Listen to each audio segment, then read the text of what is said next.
Hello नमस्कार मैत्रिणींनो, स्वागत आहे तुमचं आपल्या मराठमोळ्या चॅनलवरती, ज्याचं नाव आहे Indian real life real home in Marathi.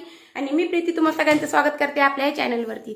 तर सगळ्यात अगोदर माझ्या सगळ्या मैत्रिणींना श्री स्वामी समर्थ आणि ओम साईराम. आणि आज आहे गुरुवार, तर माझी गुरुवारची सगळी पूजा जी ती झालेली आहे. आता फक्त मला तुळशीला पाणी घालायचे आणि उंबरठ्याचं लेपन करून घेतले, पूजा करायची. मागच्या उंबरठ्यालाही मी लेपन करून घेतले, रांगोळी काढून घेतलेली, फक्त पूजा करायची.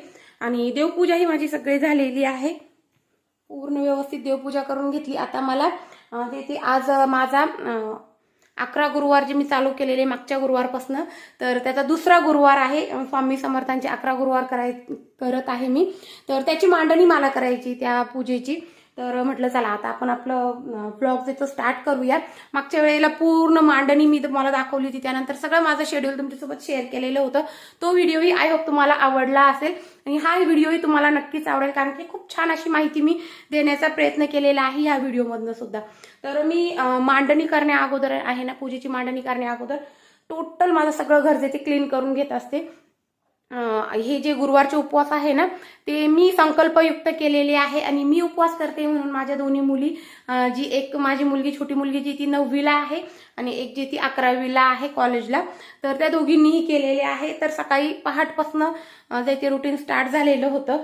तर मुलींना जे ते मी साबुदाणा खिचडी जी ते टिफिनला दिली होती आणि कॉफी दिलेली त्यांना, कारण की एकदमच निरंकार उपवास, मुलांना खूप साऱ्या ऍक्टिव्हिटीज असतात, त्यामुळे मग मी त्यांना ह्या 2 गोष्टी दिलेल्या होत्या, म्हणजे त्या थोड्याशा चार्ज राहतील, उपवास एवढा लागणार नाही याकरता. आणि त्यानंतर आता मीही फराळ करणार आहे, पण मी माझं पूर्ण 21 अध्याय वाचून झाल्यानंतर, म्हणजे 11 माळ स्वामी समर्थ जप करायचा, त्यानंतर 11 वेळेस तारक मंत्र आपल्याला जप करायचा आहे. आणि त्यानंतर 21 अध्याय आपल्याला श्री गुरुचरित्र सारामृताचे वाचायचे आहे. तर ते केल्यानंतर मग मी खिचडी करणार आहे. तर टोटल सगळं घर आवरून घेतलेलं आहे. सकाळी उठल्याबरोबर एकदा मी गॅसची पूजा केली होती. तर मला खूप छान वाटतं असं पूजा करत असताना ना, सगळं घर असं नीट क्लीन टायडी केलेलं आणि गॅसवरती असं स्वस्तिक काढलेलं. तर गॅसची पुन्हा पूजा करणार आहे मी. तर गॅसवरही मी स्वस्तिक काढून घेतलेले, पूजा करून घेतलेली आहे. म्हणजे पूजा अजून मला करायची. त्यानंतर इथे बघा, हे थोडीशी शेव आहे ती ठेवलेली आहे. त्यानंतर साबुदाणा भिजवून ठेवलेला आहे. 2-2:30 वाजेपर्यंत, 3 वाजेपर्यंत तनिष्का येईल, तर तेव्हा आम्ही फराळ करणार आहे. आत्ता 10-10:30 वाजलेले असतील. त्यानंतर उपवासाचा चिवडा मागच्या गुरुवारी आणलेला होता तोच आहे. आणि पूर्ण घर क्लीन केलेलं आहे, सगळं आवरलं. आणि हो, शौर्यला आणि शौर्यच्या पप्पाला मी हे करून दिलं होतं, पुलाव करून दिलेला होता. रात्रीच एक्स्ट्रा भात करून घेतलेला होता, तर त्यांना दोघांनाही पुलाव खूप आवडतो. तर शौर्यला साबुदाणा खिचडी आणि पुलाव टिफिनला दिला. आणि त्यानंतर घरनं तो जे ते हे खाऊन गेला, खिचडी थोडीशी. डबल तेच खायला मग म्हटलं थोडंसं इथे खा आणि थोडंसं तिथे खा. तर थोडीशी त्याला खिचडी टिफिनलाही दिली आणि त्याला टिफिनला ते दिलेलं, मुलींना फराळ दिलेलं आणि यांनी पुलाव आणि थोडीशी खिचडी खाल्लेली. आणि हे बघा, इकडेही घर पूर्ण नीट अँड क्लीन आहे. सगळं आवरून घेत असते मी अगोदर, सगळं घर नीट क्लीन करून घ्यायचं आणि त्यानंतर पूजा मांडणी करायची. इकडेही बेसिंग वगैरे क्लीन करून घेतलेलं आहे. त्यानंतर टॉयलेट बाथरूम क्लीन करून त्यानंतरच मी माझे हे कामं करत असते. कपडे वगैरे चेंज केले मी आणि मग म्हटलं चला आता आपण आपली पूजा मांडणी दाखवूया. तर इकडेही क्लीन केलेलं आहे सगळं, म्हणजे लादीही पुसून घेतलेली. लादी पुसण्याच्या पाण्यामध्ये मी भीमसेनी कापूर, हळद, गोमित्र आणि मीठ, जाड खडा मीठ जे असतं ना ते घालून पुसून दुसऱ्यांदा पुसला. ऍक्च्युली पहिली पूजा होण्या अगोदर सकाळी पहिले पुसून घेतलं, झाडलोट सगळे आपली झाल्यानंतर. त्यानंतर आताही लगेच आता पुसून घेतलेले, उंबरठ्याला लेपन करून झालेले. आता पूजा करते. आणि आता इथे टीव्हीवरती जे ते मानस पूजा लावलेली आहे, तर मानस पूजा लावून दिली ना, तर त्याबरोबर आपलं कामही चालू राहतं आणि आपले मंत्र स्तोत्र जे ते त्याचंही जप होत असतं. म्हणजे जास्त माझा टाइम जात नाही त्यामध्ये, कारण काय होतं ना, आज गुरुवार कितीही जरी नाही म्हटलं ना, 4-4.5 तास जे ते आपली सगळी पूजा करायला जाता. त्यानंतर माइंडमध्ये एकच असतं की पूजा करायची. व्यवस्थित सगळं झालं ना, खूप मन प्रसन्न राहतं. तर मग त्यामुळे सकाळपासूनच मी आता त्याच म्हणजे विचारात आहे. त्यानंतर आता मला 21 अध्याय वाचायची, बाकीची सेवा करायची आणि त्यानंतर आज गुरुवार आमच्या गावचा आठवडी बाजार असतो. जमलं तर थोडंफार मी तेही तुमच्यासोबत शेअर करेन. त्यानंतर स्वयंपाक करायचा, तर एकटीला खूप मग लोड येऊन जातो. सो त्याकरता मी काय करते, मंत्र स्तोत्र बऱ्यापैकी ही जे ना ते मी टीव्हीवरती लावून देते आणि माझं काम चालू असताना त्याचं नामस्मरण करत राहायचं. म्हणजे आपला तो एक 1-1.5 तासाचा तरी टाइम वाचतो. मानसपूजा जवळजवळ 1 तासाची, तर ती सगळी आपली होऊन जाते. आणि त्यानंतर मग केंद्रातही मी जात राहते, तर तुम्हालाही केंद्रात येऊन जाईल. आज मी केंद्रात बघेल केळी न्यायची की एखाद्या वेळेस मी केळीचा प्रसाद नेईल केंद्रामध्ये, किंवा मग गरम गरम जलेबी मिळाली तर जलेबी घेऊन जाईल आणि प्रसाद म्हणून तिथे देईल आणि आरती वगैरे सगळी आपली नित्यसेवेची पूजा वगैरे करून येईल. आणि घरी आल्यानंतर मग उपवास वगैरे सोडणे, त्यानंतर बाजार निवडणे हे कामं राहतील. तरी मला किती नाही म्हटलं ना तर आजही 10 वाजणार आहे. पुन्हा उद्या सवासणी जेव घालायचं आहे मला, 7 सवासणी, म्हणजे 7 म्हटलेले मी, 8, 9, 10 किती येऊ असे सवासणी जेव घालायचे आहे. तेही मी जमलं तर छोटासा व्हिडिओ तुमच्यासोबत नक्कीच शेअर करेन.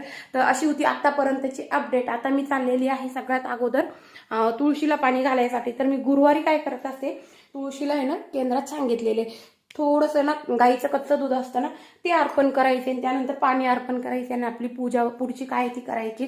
तर खूप चांगलं असतं. तर मी ह्या मागच्या गुरुवारपासून हे स्टार्ट केलेलं आहे की तुळशीला जे ते कच्चं दूध मी वाहत असते. अगदी चमचा भरवायचं, जास्त नाही व्हायचं, पण ते चांगलं असतं त्याकरता. आणि पूजा करत असतानाच मी ना उंबरठ्याला लेपन वगैरे करून घेले. तर मग आता तुळशीजवळही दिवा लावून देईल, गॅसजवळही गॅसची पूजा करून दिवा लावून देईल, उंबरठ्या बाहेरही दिवे लावून देईल. आणि त्यानंतर इथे मी माझी जी पारायणे पोथी वाचण्यासाठी बसणार आहे. पोथी मांडणीही करून घेणार आहे, तेही तुमच्यासोबत शेअर करणार आहे. तर व्हिडिओ जर आवडत असेल तर व्हिडिओला लाईक, शेअर, कमेंट करा आणि चॅनलला सबस्क्राईब करा, कारण की अशाच प्रकारचे नवनवीन व्हिडिओज मी घेऊन येत असते तुमच्यासाठी आपल्या चॅनलवरती. चला तर मग मैत्रिणींनो व्हिडिओला सुरुवात करूया. तर सगळ्यात अगोदर जे ते मी तुळशीला पाणी अर्पण करून घेईल. तर त्यासाठी मला जेवढं काही सामान लागणार होतं, ज्या वस्तू लागणार होत्या त्या मी घेतलेल्या आहे. आणि आता तुळशीला जे ते मी सगळ्यात अगोदर गाईचं कच्चं दूध जे ते 1 चमचाभर अर्पण करून घेईल. आणि त्यानंतर आपल्याला तुळशीला पाणी अर्पण करून घ्यायचे आणि धूप ओवाळून घ्यायचा आहे, दिवा लावून घ्यायचा आहे आणि हळदी कुंकू अक्षदा वाहून तुळशीची पूजा करून घ्यायची आणि तिथे दिवा लावून घ्यायचा आहे. तर या पद्धतीने मी पोथी मांडणी करण्या अगोदर देते पूर्ण घर व्यवस्थित नीट अँड क्लीन करून घेते, स्वयंपाक करून घेते. सकाळची जी पहिल्या टप्प्याची पूजा झालेली असते ना त्यामध्ये मी गॅसचं पूजन केलेलं असतं, पण मी पुन्हा गुरुवारच्या दिवशी जे ते सगळा स्वयंपाक वगैरे आवरल्यानंतर देते गॅस पुसून गॅसची पूजा करत असते. म्हणजे ज्या वेळेला आपण पोथी वाचन करत असतो, ग्रंथ वाचन करत असतो ना त्यावेळेला खूप छान प्रसन्न असं वातावरण होतं. गॅस क्लीन असतो आणि गॅसची पूजा झालेली असते ना तर मस्त वाटतं, म्हणून मग मी ते करून घेत असते. तर मी आता इथे तुळशीची पूजा करून घेतली. त्यानंतर उंबरठ्याला लेपन केलेलं होतं, हळदीचं लेपन. तर हळदीचं लेपन कसं करायचं काय ते मी भरपूर वेळेस तुमच्यासोबत शेअर केलेलं आहे. त्या पद्धतीने मी हळदीचं लेपन करून घेतलेलं आहे. त्यावर जे उंबरा आहे आपला त्या उंबऱ्यावर रांगोळी काढून घेतलेली आहे. त्यानंतर तो उंबरा पूर्ण आपल्याला म्हणजे हळदीचं लेपन पूर्ण सुकून द्यायचे आणि त्यानंतरच आपल्याला रांगोळी काढायची. आणि त्यानंतर आपल्याला उंबऱ्यावरती जे ते दोन्ही साईडला तुपाचे दिवे लावून घ्यायचे, फूल अक्षदा वाहून घ्यायचे आणि बस आपलं उंबरठ्याचं पूजन जे येते तेही कंप्लीट करून घ्यायचे. तर अंगणात रांगोळीसुद्धा काढून घेतलेली होती. आणि कुठेही आपण तुळशीजवळ रांगोळी काढत असो किंवा उंबरठ्यावर रांगोळी काढत असो ती तशीच नाही ठेवायची. रांगोळी काढल्यानंतर आपल्याला रांगोळीवरती हळदी कुंकू अक्षदा जे ते वाहून घ्यायचे आहे, हे शुभ असतं त्याकरता. तर मी अंगणातसुद्धा हळदी कुंकू अक्षदा जे ते वाहून घेतलेले आहे रांगोळीवरती आणि सगळी बाहेरची पूजा करून घेतली. आता मी घरात आलेली आहे. घरात आल्यानंतर गॅसवर जे ते स्वस्तिक काढून घेतलं. त्यानंतर हळदी कुंकू अक्षदा फूल वाहून अगरबत्ती आणि साजूक तुपाचा दिवा लावून घेतलेला आहे आणि गॅसची पूजा मी या पद्धतीने करून घेतलेली. त्याच पद्धतीने माझं जे मागचा दरवाजा जो आहे ना तो दक्षिणमुखी दरवाजा आहे आणि तो जो दरवाजा असतो तो खूप शुभ मानला जातो, लक्ष्मीकारक असतो. तर त्यामुळे मी त्या दरवाजाला सुद्धा उंबरठ्याला लेपन करून घेत असते आणि त्यावरही रांगोळी काढून हळदी कुंकू अक्षदा फूल वाहून घेत असते. आणि ह्या दरवाजाच्या बाहेर सुद्धा मी दिवा लावत असते साजूक तुपाचा. तर या पद्धतीने मी ह्या सगळ्या पूजा करून घेईल आणि त्यानंतर आता मी पूजा मांडणी करणार आहे आणि त्यानंतर ग्रंथ वाचन करणार आहे. तर माझं हे उंबरठ्याचं लेपन झालं आणि त्यानंतर लगेचच जे ते पार्सल आलेलं होतं माझं, तर त्याचा थोडासा इश्यू होता, ते मी कंप्लीट केलं. ते करता करता मला 2-2.5 तास होऊन गेले आणि मग मला पुन्हा जे ते 11:30 जवळजवळ वाजले होते पूजेला बसायला, म्हणजे वाचन करायला बसायला. पण मग मी ते पटकन त्यावेळेला बसून घेतलं, कारण की मग मला त्यानंतर एवढे 21 अध्याय जे ते वाचायचे, त्यानंतर 11 माळी श्री स्वामी समर्थ जप करायचा, 11 वेळेस तारक मंत्र म्हणायचा, तर खूप उशीर होऊन जातो. मग त्यानंतर मला बाजारात जायचं राहतं, स्वयंपाक करायचा राहतो. त्यामुळे मग जसा टाईम मिळेल ना 12च्या आत मी जे ते ग्रंथ वाचन करायला बसून जात असते. तर तेवढ्या करताच मग मी ते पटापट जे ते आता पूजा मांडणी करायला घेतलेली. तर ज्या जागेवर आपण पूजा मांडणी करणार आहोत ना, ती जागा आपल्याला स्वच्छ पुसून घ्यायची. मी ते देवघराजवळच पूजा मांडणी करत असते, तर इथे मी स्वच्छ पुसून घेतलेले आहे. त्या जागेवर आपल्याला स्वस्तिक काढून घ्यायचे आणि त्या स्वस्तिकावरती आपल्याला हळदी कुंकू अक्षदा फूल वाहून अगोदर आपल्याला धरणी मातेची पूजा करून घ्यायची. त्यानंतर यावर स्वच्छ पुसून घेतलेला पाट जो आहे तो ठेवून घ्यायचा आहे. तुम्ही पाट ठेवू शकता किंवा चौरंग सुद्धा ठेवू शकता. माझ्याकडे चौरंग नाही आहे, त्यामुळे मी पाट ठेवलेला आहे. त्यानंतर ह्या पाटावरती आपल्याला लाल कलरचा कपडा अंथरून घ्यायचा आहे किंवा भगव्या कलरचा, ऑरेंज कलरचा कपडा अंथरून घ्यायचा आहे आणि बस स्वामींना विराजमान करण्यासाठी आपल्याला छोटासा जो जे आसन असतं ना तेही ठेवून घ्यायचे. त्यानंतर आपल्याला सगळ्यात अगोदर पूजेची सुरुवात करताना ना आपल्याला दिवा प्रज्वलित करून घ्यायचे. आपण सगळं ही जी आपली सेवा आहे ना ही अग्निदेवांच्या साक्षीने करत असतो, त्याकरता आपल्याला दिवा जो तो प्रज्वलित करून घ्यायचा आहे. तर इथे मी दिवा घेतलेला आहे. या दिव्यामध्ये आपल्याला जोडीची वात घालायची, ती वात छान अशी मळून घ्यायची आणि ती दिव्यात ठेवून घ्यायची. त्यानंतर आता इथे मी एक छोटीशी प्लेट घेतलेली आहे. त्या प्लेटीमध्ये थोडीशी तांदळाची रास ठेवलेली. त्या तांदळाच्या राशीवर आपल्याला हळदी कुंकू अक्षदा वाहून घ्यायचे, फूल वाहून घ्यायचे आणि ह्या दिव्यामध्ये आपल्याला वितळून घेतलेलं साजूक तूप घालून घ्यायचे.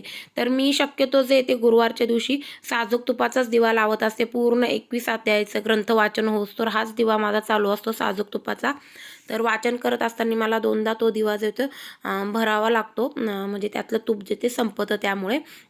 आणि त्यानंतर आपल्याला आपली दिवा जे ते ठेवून झाल्यानंतर दिवा प्रज्वलित करायचा आहे आणि पुन्हा दिवा प्रज्वलित केल्यानंतर आपल्याला हळदी कुंकू अक्षदा व्हायच्या आहे दिव्यावरती आणि फूल वाहून घ्यायचे. आणि त्यानंतर आता इकडे मी धूप लावून घेत आहे. तर धूपदाणी ठेवलेली आहे आणि धूपदाणीमध्ये ती पेटवण्यासाठी जे ते धूप पेटवण्यासाठी आपल्याला कापराचा यूज करायचा आहे. गॅसवर आपल्याला धूपदाणी पेटवायची नाही आहे. तर मी त्याच पद्धतीने धूप पेटवून घेतलेला आहे आणि मस्त दिवा लावलेलं धूप एका बाजूला जळतोय. ह्या अशा मस्त अशा मंगलमय वातावरणामध्ये आता आपण स्वामींना अभिषेक घालून घ्यायचा आहे. तर मी एका प्लेट घेतलेली, त्या प्लेटीमध्ये थोडेसे फुलं वगैरे घालून घेतलेले, स्वामींना स्थापित केलेले आहे. त्यानंतर स्वामींना आपल्याला साध्या पाण्याने आंघोळ घालून घ्यायची आणि म्हणजे अभिषेक घालून घ्यायचा आहे. त्यानंतर पंचामृताने अभिषेक घालायचा आहे आणि पुन्हा साध्या पाण्याने अभिषेक घालून आपला अभिषेक जो तो पूर्ण करायचा आहे. स्वामींची मूर्ती उचलून घ्यायची, पुसून घ्यायची आणि त्यानंतर स्वामींना जे हिना अत्तर असतं ना ते हिना अत्तर लावलेले कपडे घालून घ्यायचे या पद्धतीने. तर मी शक्यतो गुरुवारच्या दिवशी स्वामींना ऑरेंज कलरचे किंवा येल्लो कलरचे कपडे जे ते घालत राहते. तर इथे आज मी ऑरेंज कलरचे कपडे स्वामींना घातलेले. त्यानंतर आता स्वामींचा शृंगार करून घ्यायचा आहे. तर अगदी साध्या सोप्या पद्धतीने मी शृंगार करत असते, माझ्याकडे ज्या वस्तू अवेलेबल आहे त्या पद्धतीने. तर स्वामींना मी अष्टगंध लावून घेतलेला आहे. त्यानंतर 2 लोड ठेवलेले साईडला आणि माळ घालून घेतलेली, स्वामींचं आवडीचं चाफ्याचं फूल ठेवलेलं आहे. आणि त्यानंतर आपल्याला जे ते नारळ स्थापित करायचे. त्यानंतर प्रसाद आपण काय ठेवणार आहोत तो ठेवायचा आहे. तर मी स्वामींसाठी जे पाणी असतं ना ते ठेवून घेईल आणि प्रसाद ठेवून घेईल आणि आपल्या क्रिएटिव्हिटीप्रमाणे आपल्याला आजूबाजूने जे ते व्यवस्थित फुलं वगैरे ठेवून घ्यायचे, जेणेकरून आपण जी पूजा मांडलेली आहे ना ती खूप छान आणि व्यवस्थित दिसेल. फक्त आपली क्रिएटिव्हिटी आपल्याला इथे दाखवायची. जर समजा फुलं नसतील तर आपण कमी फुलं असेल तर 1 फूल स्वामींना वाहिलं तरी चालतं. तर या पद्धतीने मी फुलं वगैरे ठेवून घेतले, स्वामींना फेटा घालून घेतलेला आहे. आता ग्रंथ ठेवलेला आहे. पूजेमध्ये आपल्याला ग्रंथ ठेवायचाच आहे. ग्रंथ ठेवल्यानंतर ग्रंथावरती जे स्वामींची प्रतिमा आहे ना, त्या प्रतिमेला अष्टगंध लावून घ्यायचा आहे, फूल वाहून घ्यायचे. आणि त्यानंतर आता मी इथे पाणी ठेवलेलं आहे आणि प्रसादामध्ये बदाम ठेवलेले आहे. तर हा प्रसाद आणि पाणी जे आहे ना, तिथेही आपल्याला फूल वाहून घ्यायचे आणि घंटी ठेवायची पूजेमध्ये. आणि त्यानंतर आपल्याला रांगोळी काढून घ्यायची. तर आता हे बघा, मी ही जी गणपती बाप्पाची रांगोळी जी आहे ना, ती मी म्हणजे दररोज काढत असते. तर गुरुवारच्या दिवशी मी काढून घेत असते. तर सगळ्यात अगोदर मी ना पूजेला सुरुवात करण्या अगोदर मी ही गणपती बाप्पाची रांगोळी काढून घेत असते. अगदी साध्या सोप्या पद्धतीने तुम्ही बघता येते व्हिडिओमध्ये. या पद्धतीने आपल्याला रांगोळी काढून घ्यायची. ओम गण गणपती नमः हा मंत्र लिहून घ्यायचा आहे आणि सगळ्यात अगोदर आपल्याला गणपती बाप्पाची पूजा करून घ्यायची. तर या पद्धतीने मी म्हणजे ते गणपती बाप्पाची पूजा करून घेत असते आणि त्यानंतर मग माझ्या पुढच्या पूजेला लागत असते. तर आता ही रांगोळी काढून घेतली, आपली गणपती बाप्पाचं पूजन झालेलंच आहे, तुम्ही बघितलेलं आहे. त्यानंतर आता मी स्वामींपुढे रांगोळी म्हणजे जे आपण पोथी मांडलेली आहे ना, त्या पोथी मांडलेल्या समोर तिथे आपल्याला रांगोळी काढून घ्यायची. तर एका ताईची कमेंट होती की ताई तुम्ही रांगोळी कशी काढता ते दाखवा. त्याकरता मी ते रांगोळी कशी काढते ते दाखवते. तर सगळ्यात अगोदर आपल्याला पूर्ण येल्लो रांगोळीचा किंवा रेड कलरच्या रांगोळीचा बेस जो आहे तो बनवून घ्यायचा आहे. तर या पद्धतीने मी पूर्ण येल्लो रांगोळी काढून घेतलेली आहे अशा पद्धतीने. आणि व्यवस्थित आपल्याला तिचे जे किनारे आहे ना ते व्यवस्थित सरळ करून घ्यायचे. आणि त्यानंतर माझ्याकडे हा साचा आहे श्री स्वामी समर्थ नावाचा. तर हा साचा जो येतो याच्याने मी ही रांगोळी काढणार आहे. तर तो साचा ठेवून घेतला, त्यामध्ये आपल्याला लाल कलरची रांगोळी जी येते टाकून आणि म्हणजे ही रांगोळी काढून घ्यायची साच्याने. त्यानंतर ह्या छोटे छोटे जे साचे होते ना त्याच्याने साईडला रांगोळी काढून घेतलेली. तर आपल्याकडे जे काही अवेलेबल असेल हे साचे वगैरे किंवा मग हाताने सुद्धा मी बघा तुम्हाला पुढे दाखवलेली. आता मी साच्याने हे रांगोळ्या दोन्ही साईडला हे श्रीयंत्र काढून घेतलेलं आहे. आणि त्यानंतर त्याच्या साईडने जे ते छोटे छोटे डॉट्स काढलेले आहे आणि फुलं काढण्याचा प्रयत्न केलेला आहे. तर या पद्धतीने सुद्धा आपण रांगोळी काढलेली चालते. तर मला जेवढं जमेल तेवढं मी पूजा जी ती छान अशी सुंदर सोबर आणि व्यवस्थित दिसेल असा प्रयत्न करत राहते. तर या पद्धतीने आपल्याला जशी जमल त्या पद्धतीने रांगोळी काढून घ्यायची. बस आपली पूजा मांडणी जी ती आता झालेलीच आहे, रांगोळी काढून झालेली. त्यानंतर ग्रंथ वाचन जे ते मी पुस्तक जे ग्रंथ आहे ना तो हातात ठेवून करत नाही आणि कधी कुणीही करायचं नाही. या हातात ग्रंथ घेऊन वाचन करायचं नाही, पारायण करायचं नाही. त्यासाठी जे आपलं ग्रंथाचं स्टँड असतं ना तेच घ्यायचं आहे. तर मीही ते स्टँड इथे मांडून घेईल आणि ही रांगोळी जी काढलेली होती ना यावरही आपल्याला हळदी कुंकू अक्षता वाहून घ्यायचे आणि हे स्टँड ठेवून घ्यायचे. आणि बस आपल्या आता पोथी मांडणी झालेली आहे. त्यानंतर आरतीची तयारी करून घेतली आणि जोवर आपण ग्रंथ वाचन करतो ना ते ग्रंथ वाचन करत असताना एक छोटा पेला भरून पाणी जे येते साईडला तुम्ही बघितलं असेल त्या चांदीच्या ग्लासात मी ठेवलेलं आहे. ते पाणी ठेवायचं आहे. ते म्हणजे ते का ठेवायचं आहे की आपण ज्या वेळेला मंत्र स्तोत्र वाचन करतो ना ते सगळे बोल जे ते त्या पाण्यावर पडत असतात आणि आपली पूर्ण पोथी ग्रंथ वाचून झाला, आरती झाली की त्यानंतर ते पाणी जे ते आपल्या घरातल्यांना सगळ्यांना प्यायला द्यायचं. ते खूप चांगलं.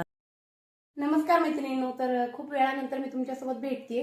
म्हणजे मी या अगोदरची व्हिडिओ तुमच्यासोबत शेअर केली त्याच्या अगोदर जे ते म्हणजे दोन तासा अगोदर म्हणजे ती व्हिडिओ शूट केलेली आणि 2 तासानंतर आता तुम्हाला भेटते. तर एक पार्सल आलेलं होतं, त्याचा थोडासा इश्यू होता, ते कंप्लीट केलं, ते गेलं आणि पुन्हा दुसरं पार्सल आलं ज्यामध्ये मी आमच्या बेलासाठी जे ते तिला फिरवण्यासाठी बेल्ट वगैरे तिचे शूज वगैरे त्याचं पूर्ण एक पॅकेज जे बोलवलेलं आहे. मी अजून खोललेलं नाहीये. बघा मी 2 मागवलेले आहे. तर त्यातलं जे आवडेल ते मी ठेवणार आहे आणि एक जे ते रिटर्न करणार आहे. तर 2 असे ते पार्सल आलेले होते. एक रिटर्न पार्सलचं इश्यू होता ते दिलं. त्यानंतर आई आलेल्या होत्या आमच्या. तर उद्या मला सवाष्णी जेव घालायचं आहे. तर त्यासाठी त्या विचारायला आलेल्या की कसं करायचं काय करायचं. तर मी त्यांना सांगितलं की सवाष्णी जास्त झाल्या 9, 10, 11 झाल्या तरी चालेल पण कमी नको पडायला. तर तुम्ही जास्तीच्या सांगा. तर त्यांच्या संग बोलणं झालं. त्यानंतर मग आता मी पूजा मांडणी वगैरे केली आणि आता जवळजवळ 1 वाजत आलेला आहे, 1:15 वाजले आणि आता मी पारायणाला बसत आहे. तर मी शक्यतो 12:30 12 ते 12:30 हा टायमिंग जे ते देवपूजा वगैरे करत नाही, पण त्यानंतर जे ते देवपूजा मी माझी करत असते, कारण की खूप वेळेची खूप काय म्हणते किल्लत असते, कमी असतो वेळ आणि कामं खूप सारे असतात. तर त्यामुळे मी 1 वाजता 2 वाजता मला जसं जमेल त्या पद्धतीने मी पारायणाला बसत असते. आणि स्वामींचं तसं काही नाहीये की तुम्ही हाच नियम पाळा किंवा तोच नियम पाळा, पण आपल्याला जे माहिती त्या पद्धतीने 12 ते 12:30 या पिरियडमध्ये आपण देवपूजा ही नाही केली पाहिजे. तर ते नाही करत मी, पण त्यानंतर जे ते देवपूजा कुठल्याही वेळेला रात्री 9-10 पर्यंत सुद्धा होते. ऍक्च्युली मागच्या गुरुवारची जी देवपूजा आहे ना, सगळं काम करता करता बाहेरची कामं हँडल करून घरी येता येता मला खूप वेळ झाला. 7:30 वाजता मी पूजा जी स्टार्ट केली आणि आरती होस्तोवर 10 वाजलेले होते. तर ही परिस्थिती असते, ही लपवायची नसते, जे आहे ते खरं सांगायचं असतं. सो मी टाइम म्हणजे मला जशी माझी शक्ती तशी भक्ती करण्याचा प्रयत्न करते. तर यानुसार माझा टायमिंग असतो, जेव्हा मिळेल तेव्हा वेळ मी करत असते. तर आता मी माझी जी सेवा आहे ती चालू करत आहे. तर त्यामध्ये सगळ्यात अगोदर मी 11 माळ जप करून घेणारे श्री स्वामी समर्थ मंत्राचा 11 वेळेस आपल्याला माळ जप करायचा आहे, म्हणजे 11 माळ जप करायचा आहे. त्यानंतर आपल्याला 11 वेळेस तारक मंत्र म्हणायचा आहे आणि त्यानंतर आपल्याला 21 अध्याय जे ते वाचायला सुरुवात करायची, पठण करायचे. तर मी आणि हो, ह्या पिरियडमध्ये ना मी अजून मी काही खाल्लेलं नाही, फराळ वगैरे काही केलेलं नाहीये. तर आता सकाळपासून काहीच घेतलेलं नव्हतं. आता थोडंसं अजून आता 2-3 तास तर इथे जाणार आहे. तर मी लस्सी बनवलेली होती माझ्यासाठी, दह्याची लस्सी. तर ती लस्सी घेतली आणि आता मी बसलेली आहे. तर आणि अजून एक माझा दुसरा नियम असा असतो की पाठ वाचन करत असताना मी शब्द जे ते एकदम स्पष्ट प्रोनाऊन्स करण्याचा प्रयत्न करते, एक व्यवस्थित ते वाचण्याचा प्रयत्न करते की ते शब्द आपल्याकडनं नको चुकायला. कारण की मी गरुड पुराण वगैरे वाचलेलं आहे, तर वाचलेलं नाही सॉरी ऐकलेलं आहे. तर त्यामध्ये सांगितलेलं की आपल्याकडनं मंत्र स्तोत्र जे आपण बोलतो ना, ते स्पष्ट निघले पाहिजे, चुकीचे नाही निघले पाहिजे. नाहीतर आपण जातो देवपूजा करायला, देवाची सेवा करायला आणि त्यापासून सुद्धा आपल्याला त्रास होतो. आपल्याकडनं जर कुठला मंत्र स्तोत्र किंवा कुठलं जे पाठातलं वाक्य आहे ना ते चुकीचे जर बोलले जात असेल तर त्याची सुद्धा आपल्याला शिक्षा होत असते, असं गरुड पुराणात लिहिलेले. सो मी 2 तासही नाही, 2.5 तास काय 3 तास जरी लागले तरी चालेल, पण मी स्पष्ट आणि व्यवस्थित मला स्वतःला माझ्या कानांना ऐकायला इतपत असं स्पष्ट आणि थोडं मोठ्याने वाचण्याचा प्रयत्न करते. माळ जपही, तारक मंत्रही आणि 21 अध्यायही. तर मला आता जवळजवळ हे सगळं करता करता 3-3.5 तास जाणार आहे. तर माझी सेवा करून घेते. तर हे बघा मैत्रिणी, या पद्धतीने मी सगळी पूजा मांडणी करून घेतलेली आहे, पूजा करून घेतलेली आहे, रांगोळी काढून घेतलेली. त्यानंतर माझी जी सेवा असती 11 माळ श्री स्वामी समर्थ मंत्र जप करायचा, त्यानंतर तारक मंत्र जप करायचा 11 वेळेस आणि 21 अध्याय पूर्ण पठण करायचे. आणि हे सगळं करता करता 2-2.5 तास जाता. पूर्ण सेवा म्हणजे तारक मंत्र आणि श्री स्वामी समर्थ मंत्र करता करता म्हणजे हे पठण सगळं करता करता आपल्याला जवळजवळ 3 तास लागतात. आणि ते सगळं वाचून माझं सगळं झालेलं आहे. आणि त्यानंतर आता इथे तनिष्काला मी बोलवलेलं आहे, कारण की एक सलग 3 तास बसून राहिल्यानंतर ना एकदमच असं उभं राहता नाही येत. त्याकरता मी ना तिला आरतीला बोलवलेलं आहे आणि आम्ही आरती करायला घेतली होती. तोवरच हे सगळे पण आलेले होते, शौर्य, तिचे पप्पा, त्यानंतर अनुष्का. तर तेही लगेच तोंड हातपाय धुवून आरतीला उभे राहिलेले. आम्ही सगळ्यांनी मिळून आरती केली, आरती पूर्ण घरात फिरवली आणि आम्ही स्वतःही आरती घेतली. आणि त्यानंतर आम्ही जो स्वामींसमोर बदामाचा प्रसाद ठेवलेला होता ना, तो प्रसाद घेतला. आणि त्यानंतर मी बाजारात गेले, बाजार केला. बाजार झाल्यानंतर जे ते मी इथे आता 6 वाजता केंद्रात आलेली आहे. आणि आज मी जलेबीचा प्रसाद जो आहे तो आणलेला आहे. तर पहिल्या गुरुवारी मी केळी घेतलेली होती आणि ह्या गुरुवारी मी जे ते पिवळ्या रंगाची जलेबी घेतलेली आहे. तर इथे आरती झालेली होती, त्यामुळे मग मीच जे ते स्वामींना नैवेद्य दाखवलेला आहे. आणि नैवेद्य दाखवून घेतला आणि सगळ्यांना प्रसाद वगैरे वाटला. त्यानंतर इथे जे औदुंबराचं झाड आहे ना, ह्या झाडाला 11 प्रदक्षिणा आम्ही तिघींनीही मारल्या आणि बस इथे दर्शन घेतलं आणि त्यानंतर घरी गेले. घरी गेल्यानंतर स्वयंपाक केला. त्यानंतर स्वामींसाठी केशरी रंगाचा काजू बदाम पिस्ता घातलेला मस्त असा शाही शिरा केला आणि याचा नैवेद्य जे ते स्वामींना दाखवला. तर या पद्धतीने मी माझा जे 11 गुरुवार आहे त्या 11 गुरुवारातला दुसरा गुरुवार जो आहे तो पूर्ण सेवा केली. कशी सेवा केली, काय केली तेही डिटेल मी तुमच्यासोबत शेअर केलेलं आहे. माझी पूर्ण 11 गुरुवारची जर्नी मी तुमच्यासोबत शेअर करणार आहे. तर आय होप मैत्रिणींनो तुम्हाला आजचा व्हिडिओ आवडला असेल. व्हिडिओ जर आवडला असेल तर व्हिडिओला एक लाईक देऊन मोटिवेट करण्याचा प्रयत्न करा आणि आपल्या चॅनलला सबस्क्राईब करा. चला तर मग भेटूया पुढच्या व्हिडिओ.